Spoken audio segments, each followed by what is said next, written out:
Hello everyone, this is Urvashi Rai and I welcome you all to my YouTube channel. आज के इस video में हम डिस्कस करने वाले हैं हमारे मैथ्स के चैप्टर 5 एप्लीकेशन ऑफ परसेंटेज के वर्कशीट 1 के क्वेश्चंस को।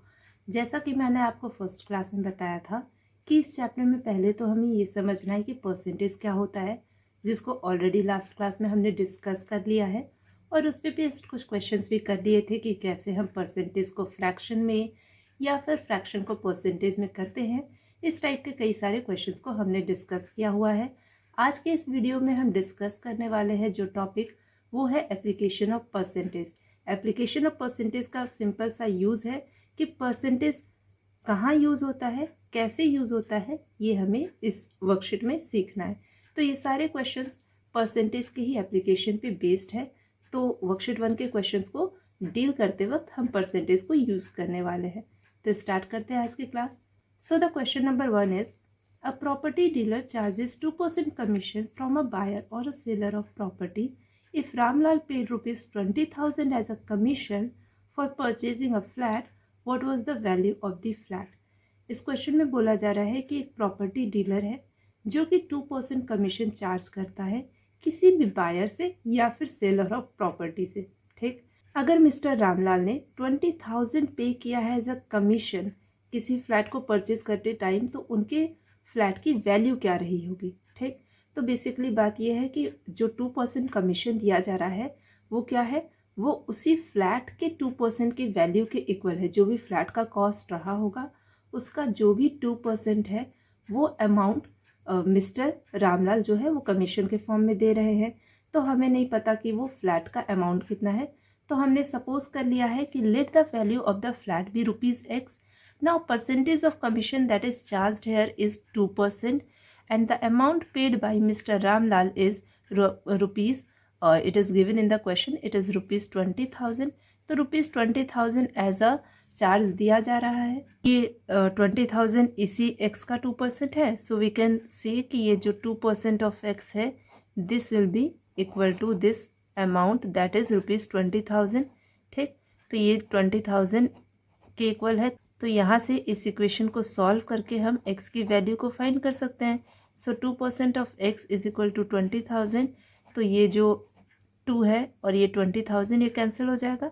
चलिए इसको हम ऐसे कर लेते हैं, ये 20,000 और ये क्रॉस मल्टीप्लाई होगा, ये 100 इस साइड जाके मल्टीप्लाई होगा, 2 डिनोमिनेटर में आ जाएगा, ये कैंसिल हो जाएगा। So this will be 10,000 upon multiplying we will get the result as 10 lakh.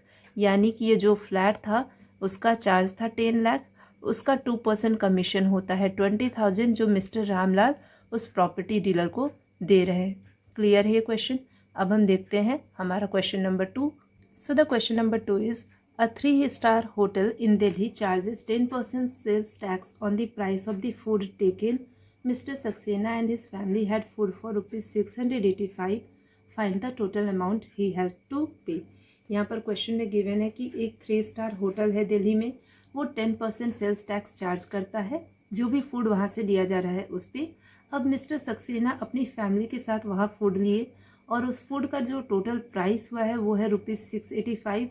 अब हमें बताना है कि अगर इस प्राइस पे, इस अमाउंट पे यानी 685 पे 10% का सेल्स टैक्स लगा है तो टोटल उन्होंने कितना अमाउंट उस होटल में पे किया है। ठीक है, so the price of the food is ₹685, sales tax charge is 10%। So the total money paid by him is, एक तो 685 रुपीज़ वो पे करेंगे ही, प्लस इस 685 का जितना भी 10% होगा वो amount mister Saxena as a sales tax pay करेंगे। सो दिस इज, इसको हम कैंसिल कर लेंगे, this will be 685 rupees plus 685 upon 10 that is 68.5। So when we will add this values it will result into rupees 753.50, यानी 753 rupees 50 पैसे उनको देने पड़ेंगे। क्लियर। अब हम देखते हैं हमारा क्वेश्चन नंबर 3।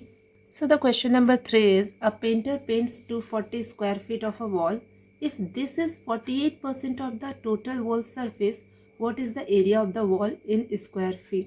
यहाँ पर क्वेश्चन में दिया हुआ है कि एक पेंटर है, वो एक वॉल को पेंट कर रहा है और उसने 240 स्क्वायर फीट पेंट कर लिया है। अगर ये 240 पूरे वॉल सरफेस का सिर्फ 48% है तो टोटल एरिया यानी उस वॉल का जो पूरा एरिया होगा वो कितना होगा, ठीक। So let the total surface of the wall be x square feet, area that has been painted, this is area, is 240 square feet and the percentage of area that is painted is 48%. So basically ये जो 48% है ये क्या है, this is the wall area that has been painted. So 48% of the total area is painted which is equal to 240 square feet. So यहाँ से हम solve करके क्या करेंगे कि इस x की वैल्यू को निकाल लेंगे। तो ये तो एक परसेंटेज वाली वैल्यू थी, यानी ये 48/100 है, इस साइड जाके ये 100/48 हो जाएगा। इसे हम कैंसिल कर लेंगे 240 की टेबल से। सो दिस इज़ 10/2, अगेन ये कैंसिल हो जाएगा। This is 500, so that means 500 square feet is the total area of the wall. Clear है। अब हम देखते हैं हमारा question number 4। So the question number 4 is the salary of a person was increase by 15%. If his salary now is ₹9,936, what was his initial salary. एक person है, उसकी salary 15% बढ़ा दी गई है।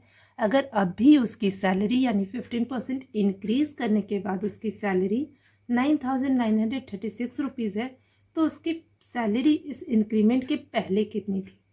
Late the initial salary be ₹X, increased salary कितना हो जाएगा। So the increase salary will be ₹9,936. Now the new salary, actually this will be initial salary, okay, क्योंकि new salary means increase salary जो given है, हमें initial salary निकालनी है। तो इनिशियल सैलरी जो है वो क्या है कि ये जो 15% ऑफ x बढ़ा है ना, ये 9,936 इसी के तो इक्वल हो जाएगा। दिस इज़ बेसिकली जो भी हमारा पहले अमाउंट था x, उसमें जब 15% का इंक्रीमेंट हुआ है तो हमारी सैलरी हो गई है 9,936। तो ये 9,936 जो है एक्चुअली इसी अमाउंट के 15% को ऐड करने पे आया है। अब यहाँ से हमें x को सॉल्व करके निकाल लेना है। तो जब हम डिनोमिनेटर लेकर इसको सॉल्व करेंगे, this will be 9,936 is equal to, यहाँ डिनोमिनेटर ले लेंगे, so this is 100x plus 15x upon 100। Clear. अब यहाँ से इसको सॉल्व कर लो, this is 9,936 is equal to, ये क्या हो जाएगा 100 plus 15x, that is 115x upon 100। Clear. अब यहाँ से हम क्रॉस मल्टीप्लाई करके x की वैल्यू निकाल सकते हैं। So this is 9,936 into 100 upon 115। अब हम क्या करेंगे, इन दोनों टर्म्स को कैंसिल करने की कोशिश करेंगे कि क्या इनमें कुछ भी कॉमन आ रहा है। तो यहाँ पर ये 100 और 115 5 की टेबल से कट रहा है। This is 20 and this is 23। ये 23 और 9,936 भी कट जाएगा 432 times. So this is ₹8,640। Clear है। तो ये आ गया हमारा जो इनिशियल सैलरी था बिफोर द इंक्रीमेंट, उसकी वैल्यू। तो ये था वर्कशीट 1 का क्वेश्चन नंबर 1 to 4, जिसमें हमने परसेंटेज को बेसिकली यूज़ किया।